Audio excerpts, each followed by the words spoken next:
Welcome back to Good Morning Let's Basketball. We apologize for no episode last week. Our schedules did not line up for us to record. We are going to continue and try to upload each week, so make sure you subscribe to watch or listen to us weekly. Make sure to follow our Instagram, TikTok, and Twitter page. We are going to continue to clip highlights from the podcast, and we are on the road to 100 subscribers. No, I just real quick wanted to say a quick shout out to Miles, someone that's kind of behind the scenes of our pod. He's been helping us with some things like the intro music as well as the clickbait titles and things like that. So huge shout out to him. We're going to leave his YouTube channel for his beats down below.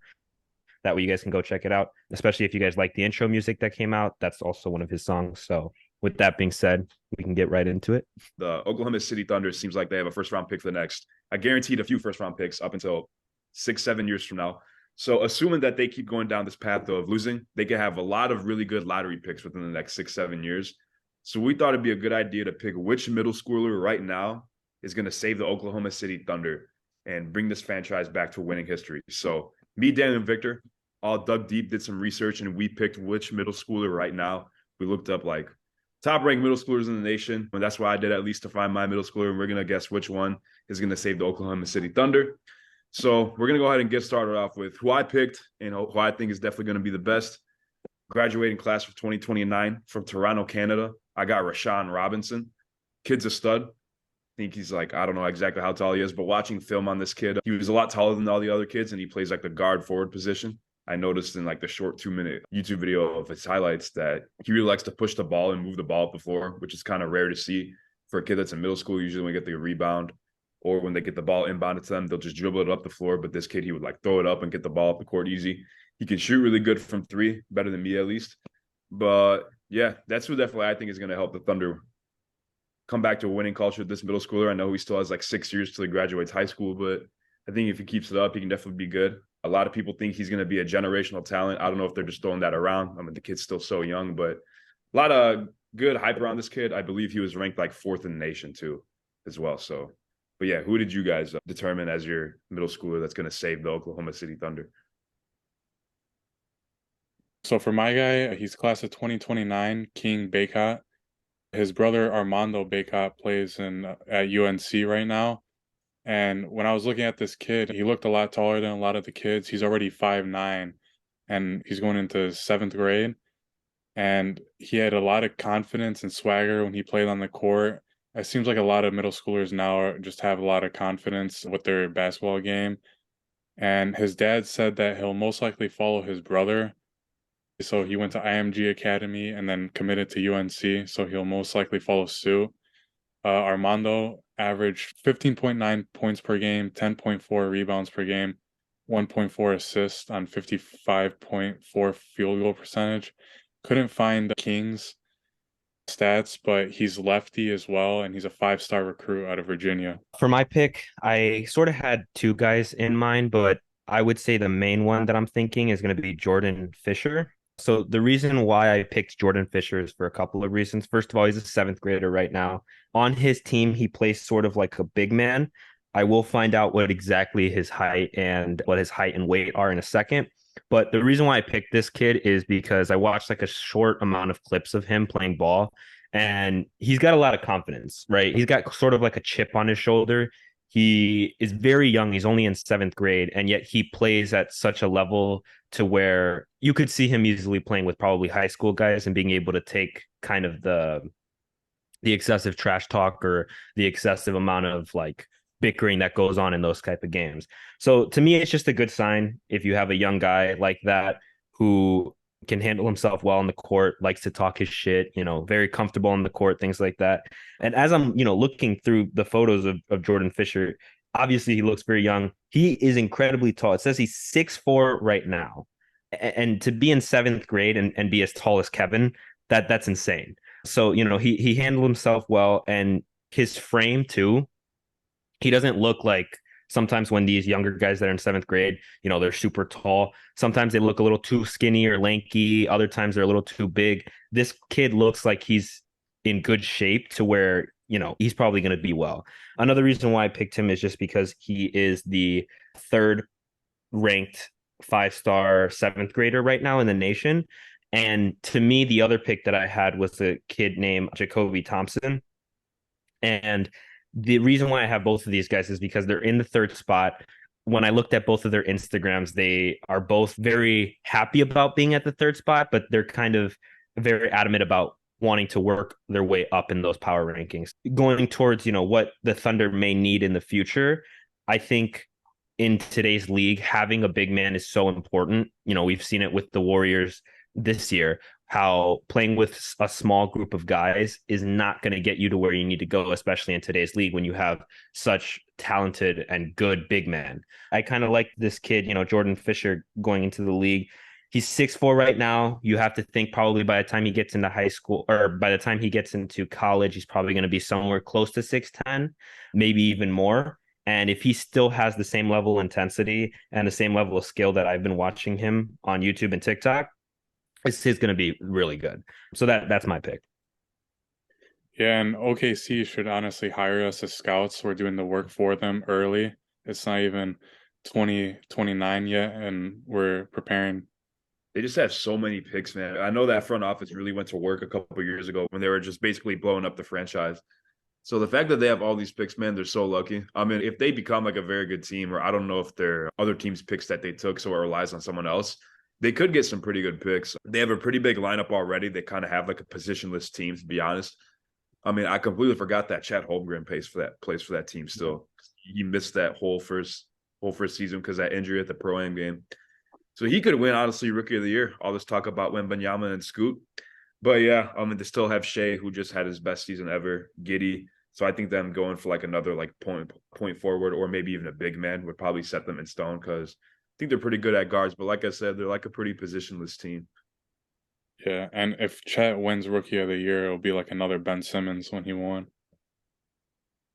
Oh yeah, all that dumb stuff that went on. I remember Who did that. who did he beat that year? Was it It was between him and Donovan Mitchell. Donovan Mitchell? That's who it was. But yeah, I don't know what the hell was going on with all that, but that argument will definitely come back. But yeah, the Thunder, I think, are in a pretty good spot. I mean, shit, they almost made the playoffs just this past season. I believe they lost like the first or second game of the play-in, but they're definitely there. I think Chet will definitely help out, and then obviously our young guys that we picked can probably help them out in the future too, if they fall. I'm calling it right now. This Jordan Fisher kid that I mentioned, he'll be playing under Coach Russell Westbrook in 2029. You think he's a coach? No, there's no chance. No chance Russell Westbrook. I don't think any team would want him as a coach. I mean, people don't even want him as a player, let alone a head coach. Come on now. But I like Russell Westbrook, so I'd like to see him there. It's possible. But it was kind of funny seeing these kids already have mixtapes, like on YouTube. Like I literally just Googled his name, mixtape, and it came up like that. I didn't have to scroll once to find his mixtape. There's a lot of players out there getting mixtapes. Austin Rivers talked about it too. He said only the top, when he was like in high school, only the top tier elite guys got a mixtape. Now everyone can get one, and even middle school kids are getting them. So it's pretty kind of whack. I wish instead of the mixtapes, I could have found their like stats per game, because I could not find King's stats at all, and I wish I could have found that. I couldn't find anything like that either. The only thing I found was like height, and that's pretty much it. And the fact that he averaged like 15 points per game, but like nothing else. And I know he probably, like, for my guy, Rashawn Robinson, I think he like plays up sometimes like 2-3 years above his age. Mm-hmm. But that's like clips I would have liked to see. The kids he was playing, he was just dominating. Yeah, I also read some stuff about my guy. He might be ambidextrous. Ambidextrous. Is that how you say it? Ambidextrous. Yes, there we go. He's cool. Ambidextrous. He can shoot out both hands. Yeah, he mainly shoots jumpers lefty. So if he can go left and right, a lot of coaches look for that, for guys who can go left if they're right-handed. Right. Yeah, no, he could definitely be like a dangerous player on offense. But free agency hasn't been going on that long, NBA offseason. There have already been a number of trades and news that have came out within the past week, and I think it's just going to get crazier from here on out. The first one that I want to talk about today was this three-way trade heavily involving the Celtics and the Grizzlies. Everyone pretty much knows by now that Porzingis was traded to the Celtics in exchange for Marcus Smart and some picks, and then there's another team involved. I saw Boston making a different change to their roster this year. I think it was definitely needed, whether it was Jaylen Brown or Marcus Smart they got rid of. I thought that if anyone was going to go first, it was going to be Jaylen Brown. So I was kind of surprised when this trade went through. But I'm going to be honest, I don't really know how I feel about it. I think Marcus Smart was definitely great for the Celtics organization. Great point guard, great defender. He's a great player. He can fit in on any team, championship team, bad team, whatever. But I think he'll do great on the Grizzlies. I think he's going to fit in there. He can serve as like a good base point in the time that John Morant's gone. And then when John Morant comes back, I think the Grizzlies are going to be a top contender in the West. But as far as the Celtics, man, I don't even know like what this trade really does for them. I mean, their guards now, their starting guards are going to have to be, I would probably say Derek White and then someone else. I don't even know who. Or Jaylen Brown, he can probably play that too, like he usually does. I don't know how I feel about Porzingis being in that offense. I don't think he really fits in with like the play style in Boston. In Boston, a lot of people on the team, well, most of the team actually is like great defenders. Porzingis isn't like an amazing defender, but I'm kind of interested to see like how he's going to operate on offense as well as like a third option. I would say he's definitely the third option in this offense. Compared to Washington and Dallas, he was arguably either like the first or second option. Well, second option in Dallas, but first or second in Washington, depending on who you asked. But no, this trade definitely caught me by surprise. I think it was good the Celtics kind of switched up their roster a little bit. I just did not expect it to be this. I thought it was going to for sure be like Jaylen Brown. Yeah, I didn't even think that the Wizards were going to trade Porzingis. It seems like they're going for a complete rebuild. I think Kyle Kuzma is going to test free agency as well. And Porzingis, his points has been going up like throughout the years. Like I think his rookie year, he started with 17 points per game, and now it's up to almost 23. So I think he's going to continue to improve. But like you said, he's going to be a third scoring option, probably most likely. But I think where the Celtics are going to lack the most in is the playmaking, because Marcus Smart, he averaged 6 assists a game for them. We'll see how Derek White fits into that starting role as a point guard for them, or unless they get someone in free agency. Yeah, I mean, right now, I think that the Celtics, regardless of who they get, who they play around with, at their core, they're still a decently ran team. So I think that will fit whoever they can put in. However, what I did see a lot of from the fans of the Boston Celtics is that they're not unhappy, but they're confused as to why Marcus Smart, like you guys said, was the first choice to go away rather than Jaylen Brown. You know, I saw one comment that was liked like 32,000 times under the post about the Celtics move, that people were basically just saying not the heart and soul of the Celtics. And in a way, I kind of agree with them. You know, Marcus Smart was such an iconic individual role player for that team, and he's been with them forever. I mean, for as long as I think I've been paying attention to basketball. But point is, Marcus Smart definitely was a big role player for that team, and he probably kept a lot of those strings together in terms of the connections that they have. Because I think player chemistry and team chemistry is definitely a huge thing. When you lose a player like that that's been there for so long, it probably is going to have an effect. That being said, I think Porzingis is definitely a really good addition to this team. However, I don't think it's going to be enough because personally, I don't think Jaylen Brown's going to stay still. Even with Marcus Smart being gone, I don't think that they're going to keep Jaylen Brown still, or even that he wants to stay. Like a season or two from now, once Jaylen Brown and Jason Tatum are free agents, like are they going to be able to pay everybody? Because, you know, Porzingis is going to be looking for a pretty solid contract, and I think he deserves a pretty solid contract. But this also kind of just puts him in a weird spot. Like I said, I just don't feel like that this was the best move they could have made this offseason to win a ring for next season. I mean, they're kind of giving up a lot and getting rid of Marcus Smart. They're giving up their best defender and one of their best playmakers, if not the best playmaker on this team. This move didn't free up any cap space. I think most teams will probably pay Kristaps Porzingis more than they would Marcus Smart. And cap space is already something that they're going to have to struggle with Jaylen Brown being eligible for a $295 million contract after next year, and then Jason Tatum being eligible for a $315 million contract next year. I mean, we've spoke about it before. Those two alone already cover up $600 million.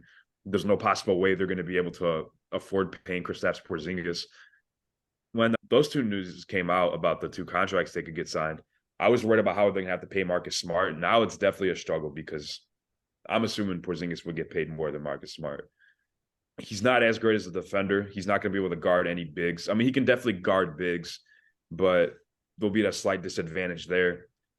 But yeah, I mean, like I said, I was looking for the Celtics to make a switch up. I think this was something decent, but I definitely don't think it's the best move that they could have made in this offseason. I think it's a bit of an improvement from their team last year, though. I think this will help them get a little bit further. I don't know. See, like this didn't really put them over like any edge or over like any hump.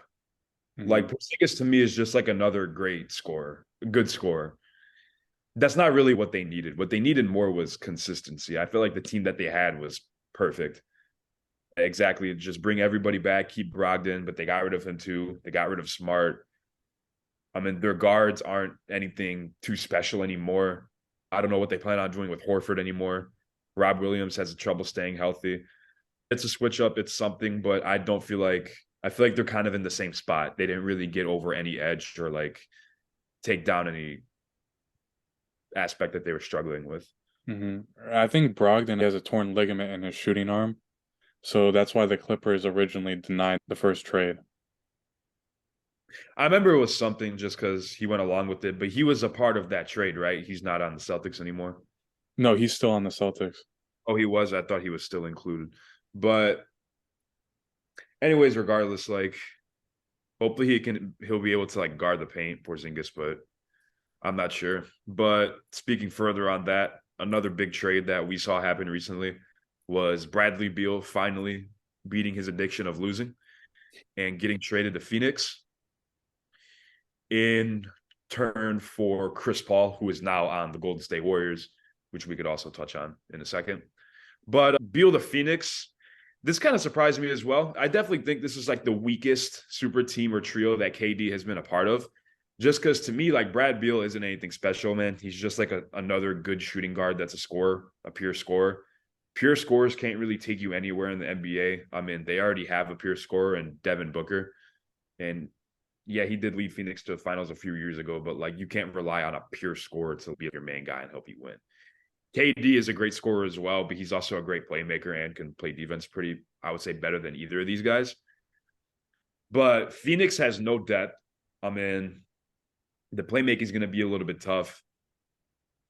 The way I could probably see this working is having Devin Booker run the one because they don't really have any true point guard. They have Cameron Payne. And if you have Cameron Payne in your starting lineup, you might as well just expect a season like the 2018 Bulls had at this point. But Beal to Phoenix, like I said, it's another fun trio that's out there in the NBA. Are they going to succeed? I definitely don't think so. But, you know, it's cool to see that Bradley Beal's finally going to be in a different jersey. He was in Washington way too long. Change up for him. I don't think it's going to work like you said. We saw it with James Harden and Kyrie and KD. That didn't work out, but there was a lot of stuff to that. I just think the biggest concern is the lack of depth with them when those stars are subbed out. How good is that bench going to keep up with the other bench of the team they're playing? Not very well.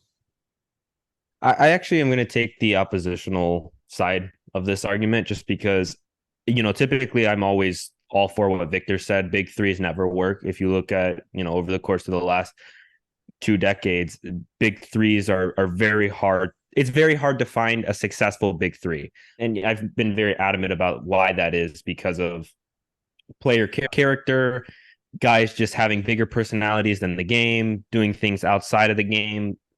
All those external factors come into play. But I actually do like this three. It's not really a big three, but with Bradley Beal, Devin Booker, and KD, I think this is if there's gonna be one that I support, it's this one this year.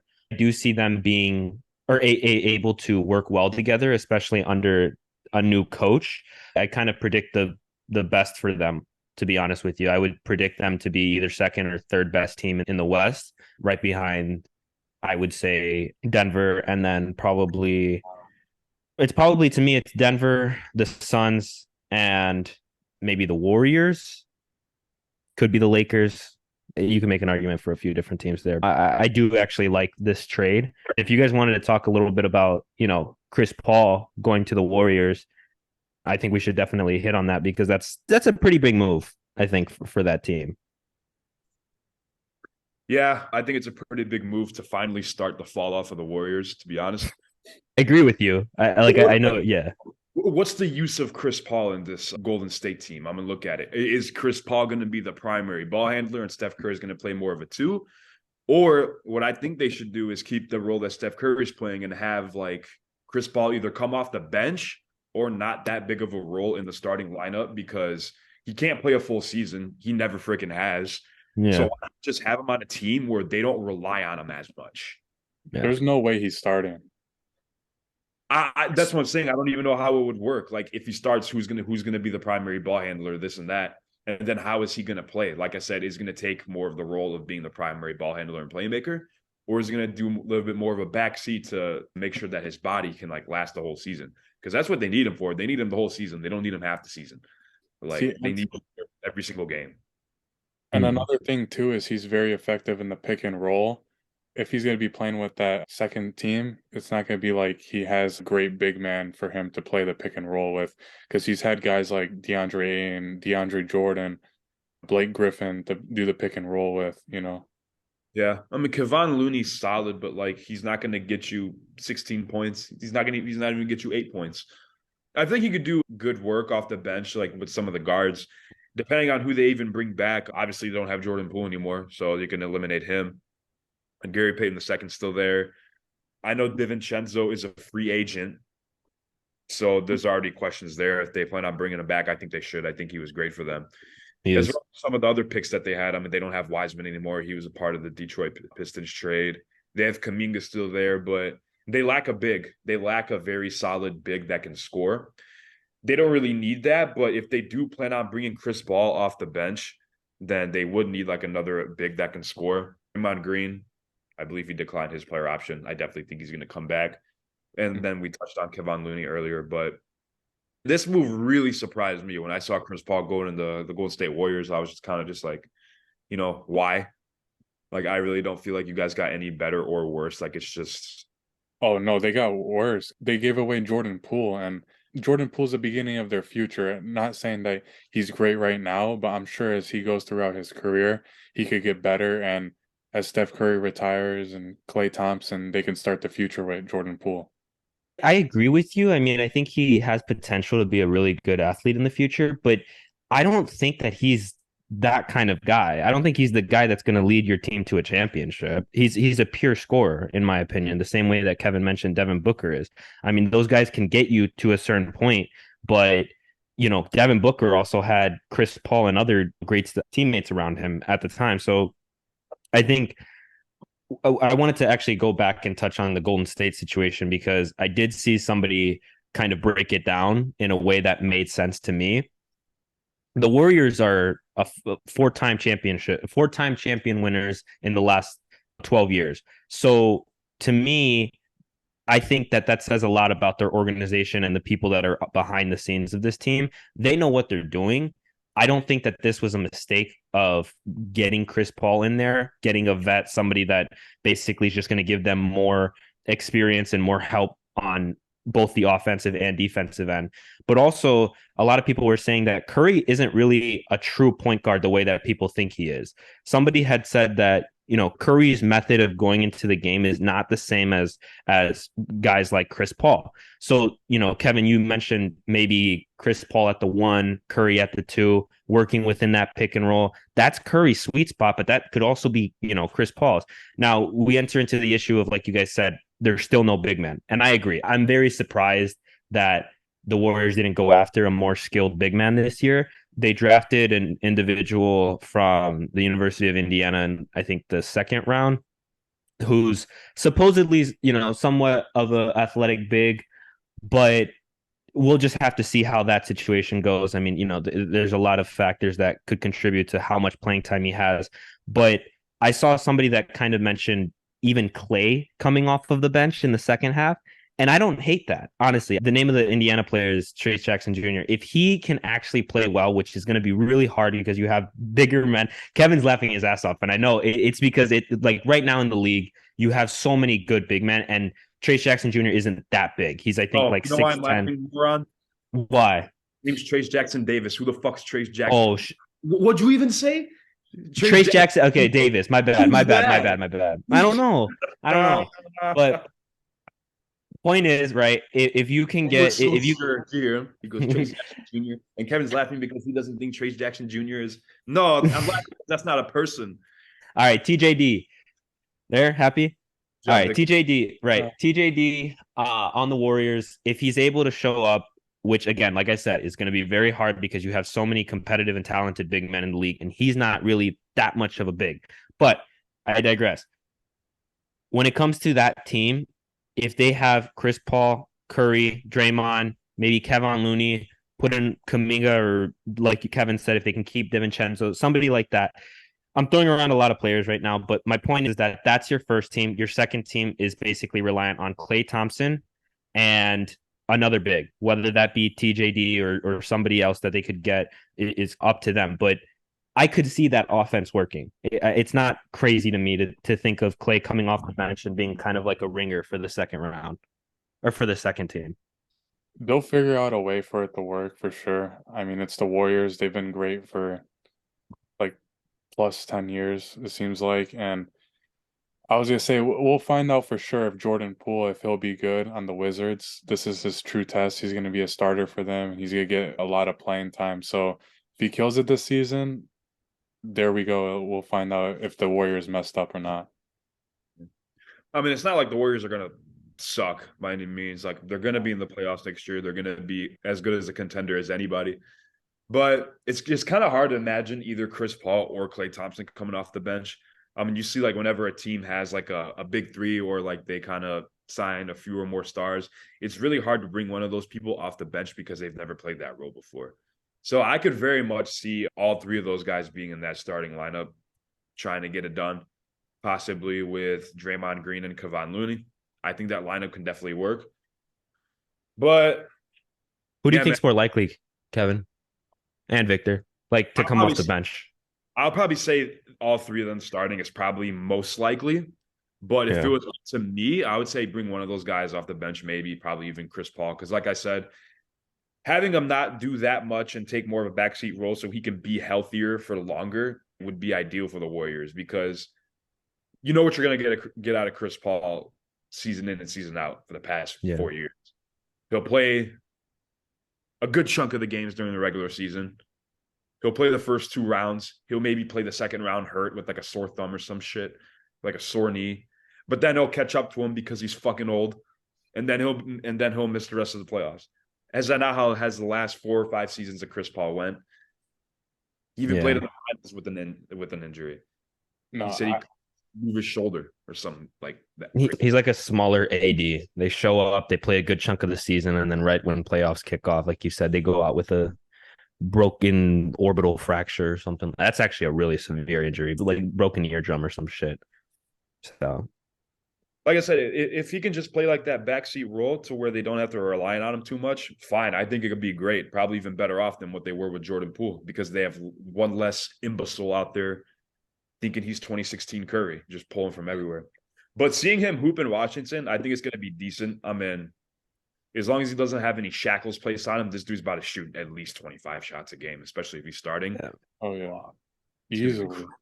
I was gonna say, if you're the Warriors, you're not gonna be like, oh my God, Jordan Poole has had 40-point games on the Wizards. Well, he's on the Wizards now. You know what I mean? He's their main point scorer. Of course, he's gonna have a lot of points. I don't think the Warriors are gonna be like you said, and I think not like what Kevin or Victor said. I don't think the Warriors will be too broken up about this decision.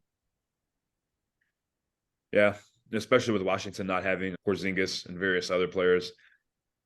Who the hell knows what Kuzma's going to do? He can make some noise over there for himself, but like I said, only time will tell. And then another player who I definitely thought was going to get moved somewhere in free agency. Well, I didn't definitely think it, but I thought it was a great possibility. Was Dame Lillard, but we saw Portland the past couple weeks with the draft coming up. They expressed that they didn't have an interest in trading him, and they haven't so far. I thought if there was going to be a time they were going to trade him, it was going to be at the draft, day before, right after they got the 3rd pick or whatever. But he's still around. Portland, they drafted Scoot Henderson a few days ago. I think that was the best pick that they could have definitely made. I think he should have definitely won second, so I think it's definitely a steal that they got him. But if not him, I think they could have gotten Brandon Miller and it would have been okay. But Scoot, I definitely think they got the best player available. second best player in the draft too. I really don't see Portland trading him at all anymore. I mean, they Well, already said they didn't have interest, and I thought if they were, it was going to be at the draft. So we're definitely going to see Dame in Portland for another year or two. it just got released today. That's what I wanted to say is Damian Lillard and his agent are going to be meeting with the Blazers today to discuss his future. So they might end up trading him somewhere else. They asked him something I saw like on either a podcast or I saw on Twitter the news, and he said that he would really like to play with Jimmy Butler and Bam in Miami. So I think they're going to try to entertain that trade again, and if it doesn't work out, he's going to be in Portland. I hope he does go away though. I don't really want to see him in Portland anymore. I think most people are kind of tired of that because he's such a phenomenal player, and to see a phenomenal player kind of just bury their best career years in a team that's not really going anywhere, it sucks. Scoot Henderson after the draft was, or before the draft maybe, was not begging, but he was, saying, "Hey, Dame, if you stay, we'll make something special happen." Which, like, I don't think he can really say that. I mean, he's definitely going to be a phenomenal athlete, but to ask a player like Damian Lillard to stay in a team that he's already given so much for, you're kind of preaching to no one there. Somebody made the joke that as soon as Scoot said that, Dame hopped on his phone and asked Jimmy Butler how much rent was in Miami. I don't see it working out. Even if he does stay another year, I think you'll just have two really athletic players that, are great scorers, but they'll be in the same position that they were last year, maybe a little bit better. I'm excited to see Scoot have the Trailblazers to himself and see, if the trade doesn't go through if the trade does go through and Scoot ends up being on the Blazers alone, it'll be really interesting to see him shine, especially him coming second behind Wemby. I'm like motivated to see Scoot be better than Wemby. That's my hope. So, oh wait, sorry, he went 3. You're right. I forgot about that because I did see that on Bleacher Report. It was like who went 2? Brandon Miller or something? Yeah. He's very cocky too, man. Like a lot of these new guys are very cocky. He said Scooter Miller. Miller. He said that he's going to see the Charlotte Hornets in the finals next year. And he wasn't being interviewed by that one shorty that interviewed Jaylen Brown when he said that he was going to win 6 championships in 7 years or something. It was not Malik Andrews. Dude, I don't know, man. I don't know where he got that confidence from. Until she interviews him, fuck, he's gonna say. For real. He's gonna say. He even said Paul George is the GOAT. Yeah, he did. Apparently, Kevin, just so you know, last night we played 2K, me and Victor, and Paul George was dunking all over Jokic. Ronnie 2K needs to be fired as whatever the hell his position is in the 2K development world. Because that game, he's like the lead marketer. He actually has nothing to do with the fucking game itself, and like. But it's so funny because all the hate is directed at him. It's directed at him, and I like thought about it. I was like, this dude actually has nothing to do with the development of the game. It's just funny to roast his freaking tweet out "fuck you, Ronnie 2K" every now and then. Yeah, we've seen a great deal of trades already so far through free agency. In the comments, let us know which team you think has made the best move so far, whether it was Boston, Memphis, Phoenix, Golden State. Anybody, and what do you think will happen to Dame? We've got to interact. Yeah. Moving on to this unfortunate subject. Yeah, he never fails, man. He always finds a way to enter in our episodes. And I'm sick of it. I'm sick of talking about it. I'm sick of giving it attention. But you have to. Ja Morant suspended 25 games for playing with the toy lighter that is shaped exactly like a gun on Instagram Live. Did you guys see the picture of him like using the gun as a lighter? They're trying so hard, bro. Yeah. That's such a reach. Just let it die, bro. They made his fucking team. Are they really picture of using the gun as a lighter with this ChatGPT message? Apology. Come on. Dude, when I such a reach. My favorite part about this is that they like teased the trailer. Adam Silver teased what type of suspension he was going to give him just to give him a quarter of the season. Like, come on. Because I remember that news came out. It was like after game 1, Adam Silver was like, we're going to hold off to announce the news. We don't want to take any attention away from the finals. I remember thinking, holy shit, he's fired. 2 seasons minimum. We're not going to see this dude play for a long time. The finals ends, thank God. because that shit was horrible, low key. But, so I'm like, all right, but what's this John Morant news? Like, I gotta know.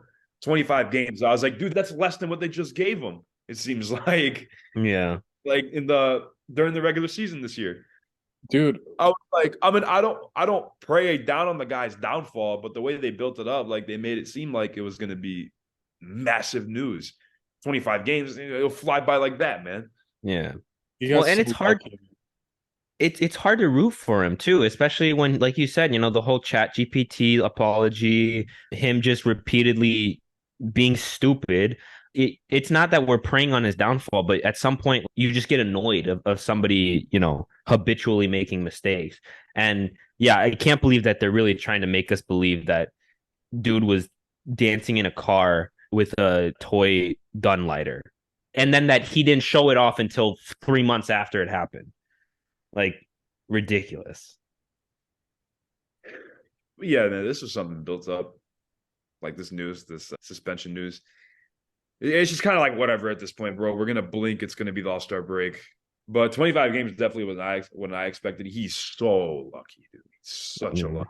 I don't know how they even got that picture of him to prove that it was a toy gun. Like that video was like a half a second clip of him showing the gun, and then they somehow proved that it was the same gun, that it was a toy. Because if it wasn't, I think he would have been suspended the full year, because Adam Silver said, like in a podcast or something, he doesn't want like NBA players to think that this is okay. It's like against the NBA rules.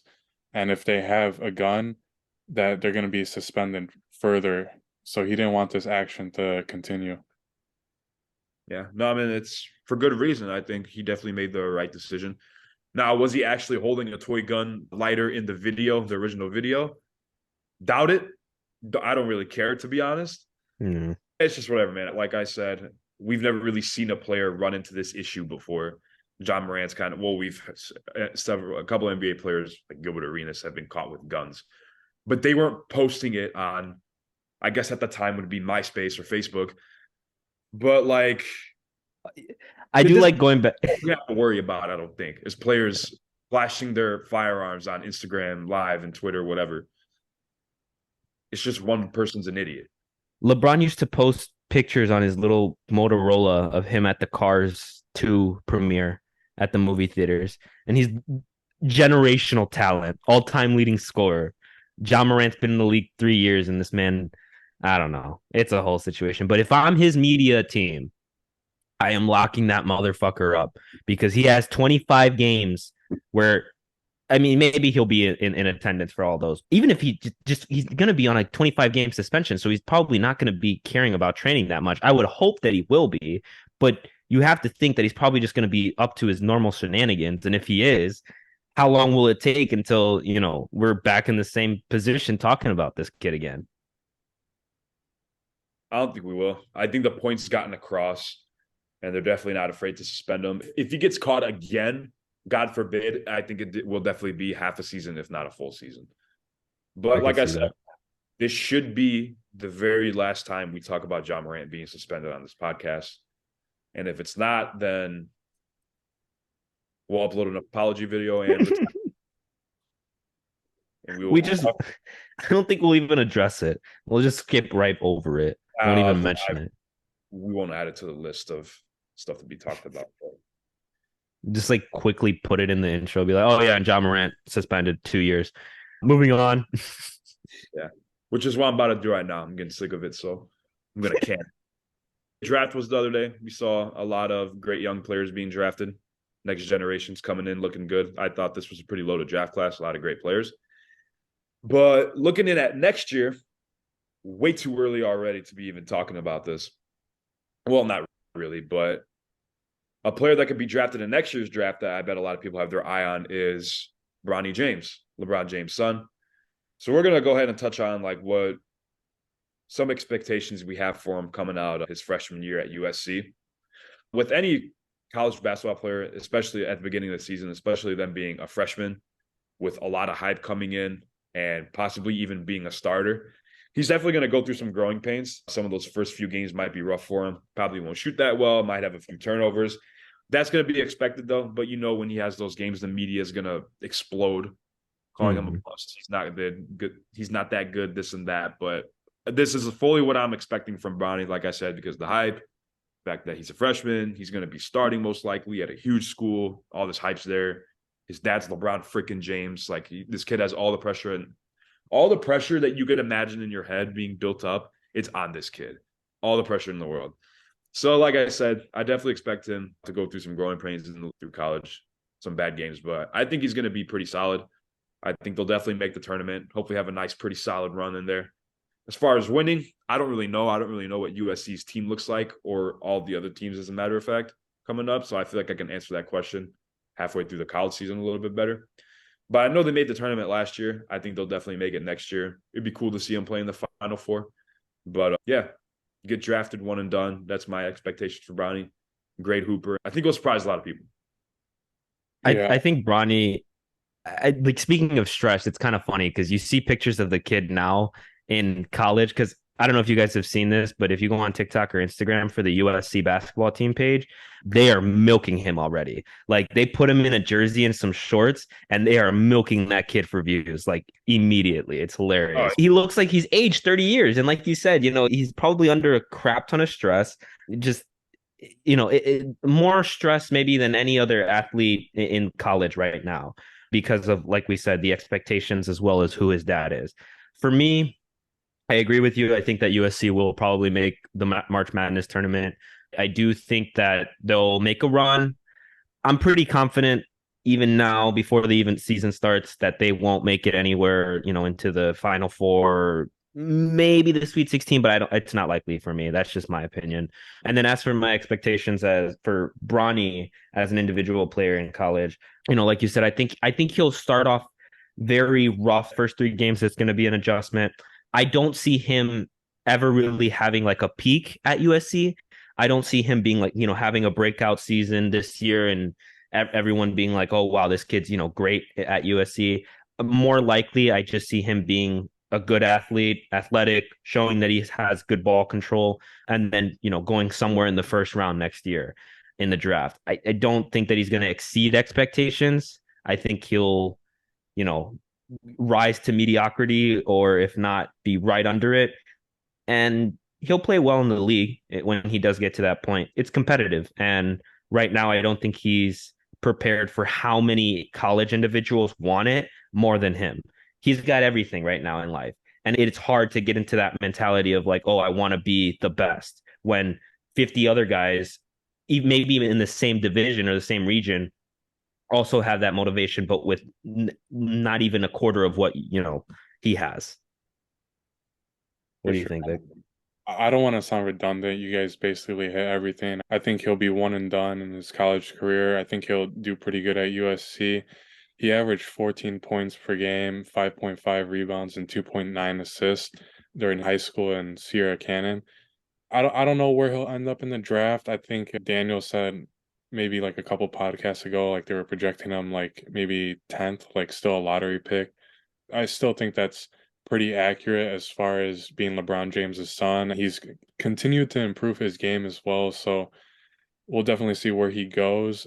What was interesting with this draft this year was this was the first time, I think since like 1960 something, that the first 5 picks, only one of them was a college player.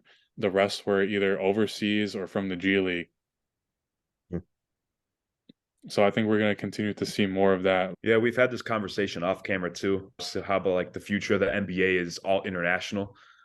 So, and we saw not even just international too, just in 3 out of the top 5 picks in this year's draft came from the G League or Overtime Elite. That's where the 2 Thompson twins came from. But yeah, it's going to be a lot harder for these Division I basketball players to join the NBA. I mean, the statistic has always been that if you're a D1 basketball player, you have a 0.1% chance of getting drafted.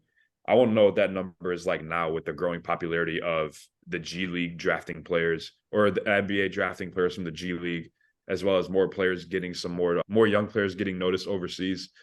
So it's going to be cool. It kind of makes getting drafted a lot more special, to be honest. So I'm assuming that you guys don't want, because the first thing that comes to mind, because like you guys said, it becomes incredibly more difficult for college and high school athletes that are in the United States that are working towards trying to get into the league. And then you have also, like you said, international players from multiple different countries, Spain, Serbia, China, all of these places. And then college, G League. Do you guys think, to me, the solution would be to either add more teams or add more draft picks? But if you add more draft picks, you don't really have a place for these draft picks to go. Do you guys think that it would make it, maybe better because the NBA would still just be the pinnacle of basketball and the best of the best that makes it exclusive? Or do you guys think that there should be maybe another team or two that could be added, maybe in a different country too?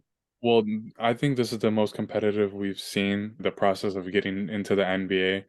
There's so many different ways that you can go through that draft process. I feel like we started to see it with LaMelo Ball when he went to New Zealand to play. I think they're going to overall go ahead and add more teams to the league. I know this is something Adam Silver has been talking about for a while now. I even saw something that they wanted to do a team in Mexico City, so that might be an addition where they might add, or even a team in Las Vegas because that's where LeBron wants to buy a team. It's actually, to your point, there was a player that was drafted that's Mexican and that a lot of people are really like attaching themselves to. Jaime Jaquez, yeah. He's a really good player. He doesn't speak that much Spanish, and I thought it was hilarious because my dad was showing me, he's like, "Hey, look at this player, like he just got drafted and he's Mexican."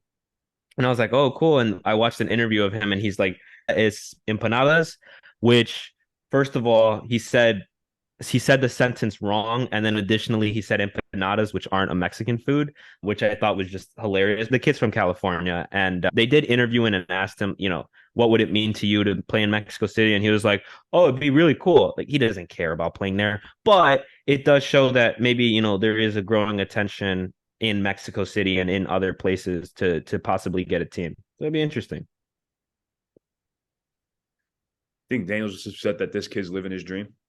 Yeah. He looks kind of like me with better hair, longer hair, more facial hair too. But yeah, just speaking on the draft, I feel like they should kind of just keep the system like the way it works. Yeah. Adding more picks. I mean, those like last 10 or so picks in the draft, especially in the second round, already have a tough time making the roster. So adding more picks, like those later picks, probably wouldn't even have a chance at making the NBA roster or even finding a minute to play. Some first round picks barely even touched the floor in the NBA. Yeah, I feel like the process they have right now, it's pretty good. They should just leave it alone.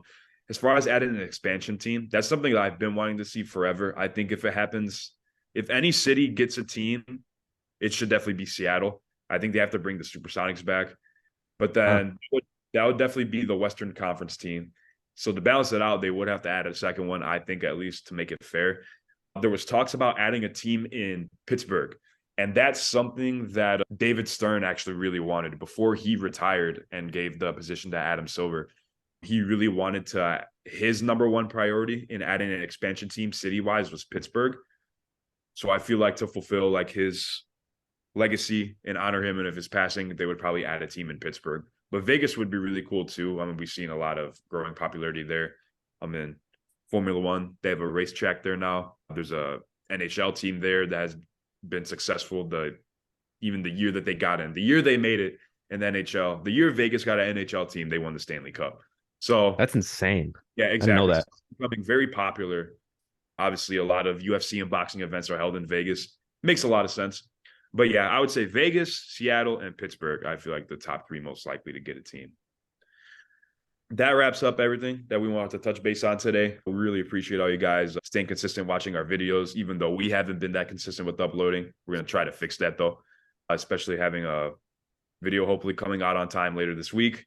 But yeah, make sure you guys follow us on all of our socials, Spotify, YouTube, Instagram, TikTok at Good Morning Let's Basketball. You're going to find us a lot more active on our Instagram and TikTok and maybe even YouTube shorts with seeing reels and highlights of our podcast.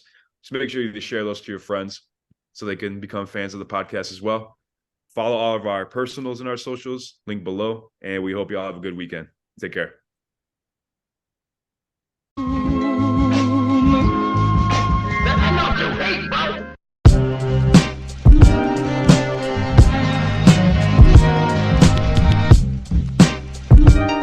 Babylon.